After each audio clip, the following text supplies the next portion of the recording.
जी तो व्यूअर्स अस्सलाम वालेकुम वरहमतुल्लाहि वबरकातुहू। कैसे हैं व्यूअर्स? उम्मीद करती हूं कि सब ठीक होंगे, अपने घरों में आबाद खुश होंगे। रब ताला हम सब मुसलमानों की इस तरह आबाद खुश रखे, आमीन सुम्मा आमीन। तो व्यूअर्स एक बहुत ही प्यारा दिन और जनाब एक बहुत ही प्यारी सुबह।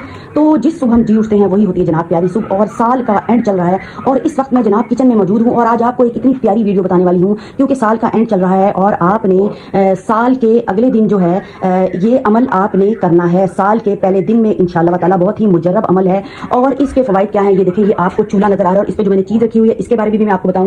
और जनाब सेकंड में आपको बताती हूँ, ये देखें, ये जनाब आपको क्या लग रहा है, ये दाने आपको क्या लग रहे हैं, ये है जनाब हरमल। हरमल एक बहुत ही अच्छी बूटी है और इसके तिब्बी फवाइद बहुत ज़्यादा हैं, वो भी आपको मैं बताती हूँ।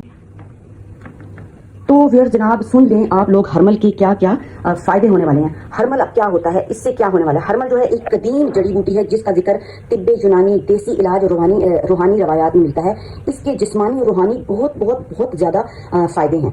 तो पहला फ़ायदा क्या है इसका, रूहानी भी बताऊंगी और जिस्मानी भी आपको बता देंगे और इस्तेमाल करने का तरीका भी बताऊंगी और जनाब बरकत भी। तो क्या है, निज़ाम आसाब को सुकून देता है और जो लोग बेचैनी होती है, एंजाइटी होती है, घबराहट होती है, उसमें फ़ायदेमंद है। सर दर्द में ये बहुत ज़्यादा फ़ायदेमंद है। दर्द शकीका